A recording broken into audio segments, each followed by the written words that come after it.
Merry Christmas and Happy Holidays to everyone. I wish you all the best, and may RNGesus bless your gacha rolls. Every Christmas, I like to share my favorite units for the year and talk about builds and projects I've been working on in Fae. This year, I had a couple fun ones to show off. I also like to go over any interesting summons I've had throughout the year. It's fun to see where all my orbs went. Since there was no COI unit I really wanted merges for and the New Hero Sacred Stones banner was early in the year, I kinda just spent orbs whenever. I feel like next year may be the same. Speaking of next year, Fire Emblem Engage comes out, and I just put out a huge video breakdown of all the new features and characters we've seen so far. We talked for almost 40 minutes, and I tried to cram as much gameplay Eclipse as I could. If you haven't kept up with the Japanese news for the game, then give it a watch after your Christmas party. Let's get into the flow now. First off, I ended up building Lara Show just for fun. Thanks to this year's Crazy Hero Rises green banner, I had spare Fart Trace fodder, and I wasn't using it. She got a resplendent outfit as well. I did want a Ket skill for Lara Show, but didn't have anything for a while. Then we found out Arcane Weapons existed, and while I may give Lara Show an Arcane Blue Tome in the future, Uvaldi is very basic. On that same idea, I got a couple random Taunas this year, and she's now up to +5. With the resplendent stats, it's basically a +10, and I decided that if there's a fun Arcane Lance, I may give it to Tauná. I have not touched her in forever, and I don't have a ton of flyers built up. I will be talking about my actual Arcane Weapon builds later on. Next up, my units that I put way too many skills on. Not a serious build, but I love screwing around with my OG Ephraim, and Tempo's quite a fun new ability. I usually still run Distant Counter though. As for Black Knight, you already know I got that new ult, but earlier in the year, I also had some fun. Savvy Fighter and Kesher stance to stack speed with no follow-up and damage reduction. Pretty sure Winter PK does all of this better, but I ain't +10ing that guy. Just because it's recent, here's my dual Ephraim as well. I did get him Odd Tempest for the full 3-on movement all the time. If we count Brave Erica, I kinda now have 3 Ephraims with Kanto. Next, here are some units I have my eye on in the upcoming year. For some reason, I just can't stop summoning random Dusos. I was holding on to them for fodder, but I have 4 in reserves, so I could get him to +5. Dusos Lance kinda got dunked on by Geralt this year, and his refine is still a long ways away, but he's a fun unit. Another unit I kept getting is the OG Edelgard, and over the years, she's now up to +5. I also have a plus attack boon copy, so +6 in total. I'm now just waiting to see her refine. Hopefully it's decent since her Prey Vault already got one. Last, another refine I'm hoping comes in the next year is for Cormag. I also haven't touched this build in a while, and I could definitely +10 him at really any point. Even if an Arcane Lance were to come out, I would prefer to put it on Tauná and then kind of just pray Cormag gets something unique for him. Before we get to what I summoned this year, I spent 4 Form of Souls, kind of a lot. I decided to pick up Brave Éljúðnir because I never got him, and that's the only Choose Your Legends unit I didn't have. Got some fun skills with his Refine and Ruptured Sky for extra beast and dragon damage. Another beast slayer I picked up is Picnic Flora. I've said it before, but I kind of just used Picnic Flora and ate the raids for a while, and I really liked watching how people underestimated her with Bolt Fighter. I do kind of wish I could use her as a far saver now with her Refine, but I could not get a single far save skill in that Hall of Forms. She's still pretty fun though. The other 2 farmers I picked up was from the Sacred Stones batch. Fallen Leon is another unit I kind of just kept getting randomly. I was able to get some nice skills, including the rare Kanto Control though. As for Selena, I also got some nice stuff, so I decided to take it. Ruptured Sky, Catch 4, and Fart Trace. Usually I use her with a Windsweep build though, otherwise she explodes. Alrighty, let's get into the purely new units this year. Technically not year 6, but in the book 6 category was the New Heroes banner for Sacred Stones. I love the early Sacred Stones cast because they're just some of my first Fire Emblem characters. I had to do Colm and Nami some justice. I did get a head start on Colm merges thanks to the banner, but I did complete the +10 a couple months ago. I gave Colm some really fun stuff like Flash and Blade and no follow-up. From the Ascendant banner recently, I also got another Vogue, so I did give him Lethality and Times Pulse. On top of this, if we get an Arcane Dagger and it has Slang with any kind of offensive perks, I'm gonna throw it on Colm. As for Nami, I didn't plan for merges besides a +1. However, I got another 2 randomly this year. I have spare Shinons and didn't have many other archers in use, so Deadeye and Times Pulse were an easy choice. I also was able to get her 3-4 and no follow-up. Nothing really super specialized, just some fun skills. Personally, I like using Nami's Rapid Crier Bow, but Whitecap Bow, another fun alternative. I'm very happy with how these 2 turned out. I didn't go as hard for the other 2 banned units. I basically just picked up a single copy of Renok for the collection, and I was able to get a second Joshua along the way. I would like to modify his build with fun things like lethality, but I'm okay with his base kit for now.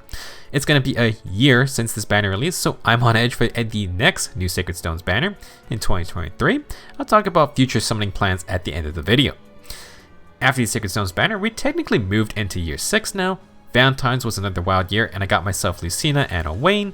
Sadly, no Robin. I think everyone saw the dual Chrom was just nuts, so I got him too. I honestly do not use them that often, but it's so silly for any of the modes that restrict you to certain games. Being able to provide cooldown reduction without fighting is insanely valuable. Next up we have some summer units, and I spent quite a bit across the 2 banners. Got myself some clones with a nice speed boom. Same for Dimitri, who is another incredible unit. Atrocity's so disgusting. Seems like someone's missing here though. Unfortunately, I was not able to get Micaiah because I was planning for potential ults. My patience did pay off in that summer banners though, because we had Summer Erica and Leon. Call it a pattern, but Sacred Stones has had summer units in year 2, 4, and now 6. Guess we'll see if Ephraim shows up in 2 more years. I was also able to get Dual Thor from this banner, and they're another fun unit. Not team-wide like Chrom, but charging special by themselves is amazing, and exposure is a fun status with all the brave weaponry this year. Thor and Loki also just have a bunch of good support utility. After the summer haul, I was saving up a measly slash for COL 6. I went all in on Brave Erica last year, but this year I just wanted a single copy of each for the collection. With COL Refines being generally strong and future batches all getting 2 unique skills, I think it's worth the investment. Any extra copies also usually just have really good fodder. Brave Seliph is just silly. I think most people have encountered him. He's definitely like last year's Erica as the super easy to use offensive monster. As for Brave Chrom, a little more strategy needed, but his ability to copy any status can be pretty fun. He can ready to ride whenever future power creep brings more bonuses. For our female winners, I only got 1 copy each. I got a pretty good res boon for Tiki, and she's a great unit. Her special cooldown manipulation for herself and against the enemy is really fun. As for Byleth, obviously lots of firepower and can sort of cheese things with Divine Pulse and Speed Preem's Vantage. I'm curious what a refine for her would end up being. After COL, I ended up summoning quite a bit. I am saving some of those picks for later. First, let's skip to the recent winter banner. Those devs got me, man. I was prepared to save up, but then they drop a Black Knight ult, and he's absolutely nuts too. I can't wait to use him more. Same goes for Harmonic Cordelia. I actually ended up getting Harmonic Catcher earlier this year and got to experience the triangle attack fun as well. Well, now it's time to do it again with Dual Strike. Sadly, I got a minus speed bane, but that's okay, as long as we keep that great attack stat in check. For this banner, I was doing full summons to save orbs since I really only planned to spark the BK ult. However, I did get everyone on the banner. Like I always say, more dancers are never bad, and that includes Dorothea. Cavalry dancers with Kanto are way too fun, and now I add another one to my collection. As for Annette, I actually did get her regular axe version while summoning, but on the very last session, I did get a single copy. I'll take it. For the next section, I want to share some units I either got randomly or was surprised by. Continuing the Cavalry Dancer trend, I got my Azura thanks to the A Hero Rises banner. Then later on, I believe on their rerun, I free summoned Dual Sigurd. I haven't used Sigurd as much, but Harmonic Azura is incredible. Similar to her legendary ult, I use her all the time. Another dancer I picked up this year was Fallen Ninian, and I truly believe she's one of the best dancers you can have. The built-in ruse effect is super nice, and she grants a cooldown status too. She then brings pulse type support and long-range attack buffs. I intend to use her a lot more. On a similar note, I randomly got Asher this year. I also think quite highly of her since she can use a Rally Ruse kit, and she gives bonus doubler at extra movement. With the bonus doubler Sacred Seal, you can stack up a lot of stats. Next up, a unit who I generally enjoy using a lot is probably Lena. I free summoned her, and holy cow, that may be one of the highest value free summons I've ever gotten. AoE spam plus Kanto, super stupid. Binding Blade's also one of my weaker games when it comes to the restricted game modes, and Lilina now has a permanent spot whenever I need her. I wish I had the legendary ult too. Last up on the surprise list are Ascended Idun and Ishtar. I did not try to summon for either of them. I got them completely at random, and I even got 2 more Ishtars. This is definitely why it's disappointing the rearmed heroes are getting locked out of that permanent pool. It's not like there's a high chance we'll stumble into a rare unit like the Ascended heroes, but the chance exists. Let's now move on to some legendary and mythic heroes. Legendary Myr is super simple, but I really enjoy using her a lot. She's the first legendary I've definitely thought about actually chasing merges for, and that's why the current legendary Shez banner really tempts me. I want Shez, but I also want Myr. I don't know if I'll give in, but the banner does last forever too. With the DC Sacred Seal, this Myr is super fun to use. On the mythical side of things, I finally got my Ashura. I wanted her since her release last year and finally got a copy this year. For Medeus, I actually free summoned him, which was nice, didn't expect that. As for Arvel, I did chase for them, very fun unit, and I also got Lewin while doing it, so I decided to just slap on Special Spire. I've used them on a couple legendary or mythic battles since then. Rounding out this category are the Fae Originals. I missed Asker the first go, but he was on Arvel's banner, so I got super lucky there. On the Veronica Embla banner, I got a lucky Veronica, then sparked for Embla. My Orb stash was doing alright for a bit heading into the end of the year, but then it just got decimated since they started December. Finally, let's get into the fun stuff. I got 3 Rearmed Heroes this year. Let's talk about how I used them. First up, another year 1 unit I continually invest in is Joshua. This time I went a little bit overboard. I did end up using Leaf's Arcane Sword at a slight upgrade to Odd Huma. They both give guard and accelerate specials, but the Omnibreaker effect was something I really wanted. This is because I already have a Dodge B skill and would like to run another stat booster, so having Omnibreaker via a weapon lets Joshua simulate no fallout. He's not the biggest damage dealer out there, but I was fine with a slightly more defensive weapon to allow me to just stack pure attack and speed skills. I have attack and speed solo, but generally I still like running distant counter with him, so this arcane weapon was a perfect fit for my Joshua's Jack of all trades type role. I decided to then go even further with Vital Astra times Pulse. I don't really have plans for another Vital Astra unit, so I just went for it. Arcane weapons have been a very interesting addition to Fae. They basically power creep regular inheritable weapons by several times over, but they also allow way older units with maybe not the greatest refines to have some purpose. The FOMO is real, but if you have a favorite old unit, then these arcane weapons are amazing. Next up, not as old, but Knoll is a unit who I never really built and used seriously. On release, he literally and figuratively got robbed. Should have 100% had Gleipnir, but that's okay, because he now has the rearmed Ophelia's Arcane Eclipse. By the way, I love that Ophelia, and I do plan to use her. She basically does what I built Knoll for. Knoll has Special Spiral 4 to pierce damage reduction, and Ophelia could pass on times Pulse 2. It's not every turn activation, but that's okay. This ain't some serious high scoring arena build. With this setup, Knoll can pre-charge Iceberg and drop it on some poor enemy immediately. Instead of attacking his finish, I went for Mirror Impact. The plus 10 resistance means plus 5 Iceberg damage, so it works about the same. Knoll has less enemy phase potential, but that's okay. This is a nuking setup, and again, the Arcane Eclipse can basically do this for every single red mage with some decent attack. I had my Knoll merged up for a while, but never found a weapon I wanted to build around. That problem has now been solved. That brings us to the Arcane Downfall Axe. I was initially going to give it to my Summer Seth, but I got cold feet. While yes, I think it would have been fun on him, I really wanted an offensive weapon, basically just something to replace the Seahorse Axe. Without the free follow-up attack, that kind of makes it tough to run near trace instead of float guard. I may still give this Seth float guard as well, but I really wanted to run a console unit. As a fun bonus from Brave Calm, I went with Infantry Speed Tactic instead of Surge Sparrow. A, I have more Surge Sparrow fodder, and B, I think getting infantry units to no follow-up status is a really fun option. I'm a bit sad I couldn't go all out for Seth, but another reason I made this decision was that it seems like rearmed heroes are not going to be super rare. Since Leaf showed up, there has been a new one every single month, and if that keeps pace, we'll for sure cycle through all the weapons decently fast. In fact, I guarantee some weapons will double up first. Currently, I'm happy that Summer Seth can bop things decently, but this is a build I do want to finish next year, hopefully. So, who did I give the Arcane Downfall to? Well, short answer, nobody. At least not yet. However, I have a prime candidate, female Shez, the non-sword throwing one. I know everyone is struggling to get more merged copies, but I scored a lucky couple extra since the freebies. I intend to plus 10 her eventually. And a similar reason as Summer Seth, I want to invest in more green units because I only have one plus 10 green unit, and that's Ross. Shez is also one of the speedier variety, and I want to use that speed with the Arcane Downfall.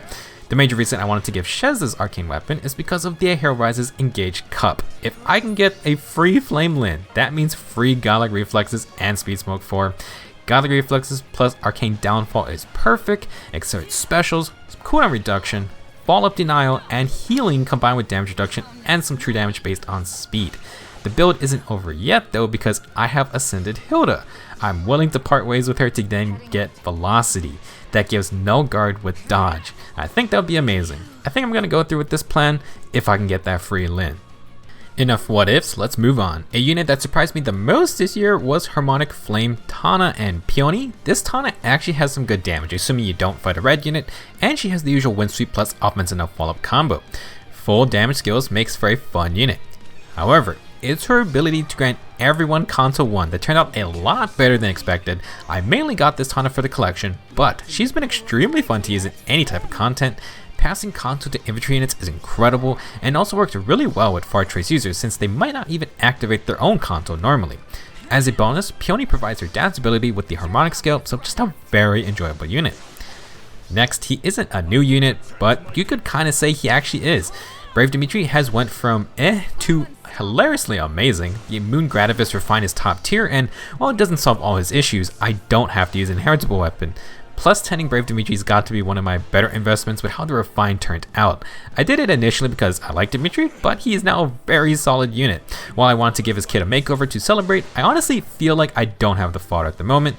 I was thinking of speed stacking, which I might still do for funsies, but I'm looking at Finish 4 skills now instead. Moon Grativis has cooldown reduction, which would proc Finish 4's extra damage and healing. If I could get sustained from that, I could drop Noontime or Aether for something like Ruptured Sky, maybe a cheeky Vital Astra. Personally, not sure what stat variant I would want. Magic damage is kind of a problem for Dimitri, so honestly a Demons from Res finish might be good. If it's not that, then attack and defense or speed and defense. For C skills, I also have Pulse Smoke, but I think I want Fatal Smoke, which I do not have at the moment. Healing is also kind of starting to get out of the hand now, especially combined with damage reduction. Now, will I be able to get these skills? I guess we'll see next year, but it's fine because honestly attack and defense unity is still great. This Refine pulls so much weight, and Blue Lion Rule is great too.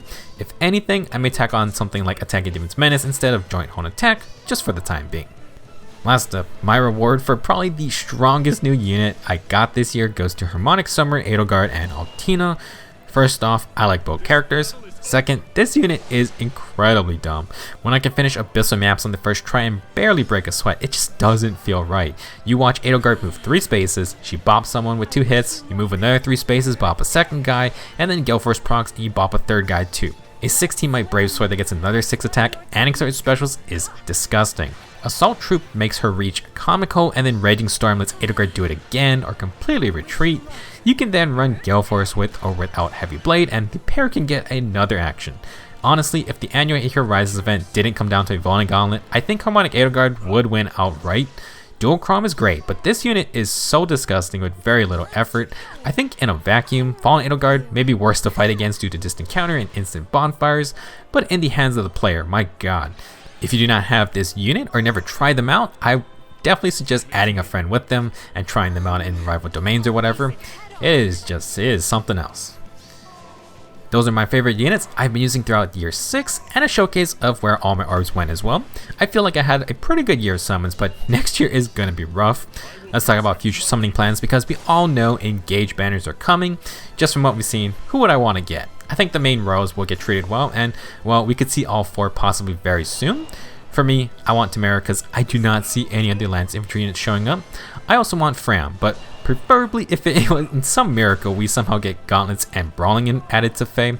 For maximum coping, if it ever were to happen, it would be with the Engaged characters getting introduced. Just make them colorless melee infantry or something. In fact, when Engage rolls around, it will be almost 4 years since beast units were added to Fae. It happens in January 2019, so who's to say we can't have another interesting January in 2023. Now, if they were to go the easy route, Fram would probably be our demo healer. As much as I don't want that, maybe we could see new healer skills. Infantry healers are getting some new abilities in Engage, such as Chain Guard, so maybe we can translate some of those into heroes. That class needs an overhaul badly.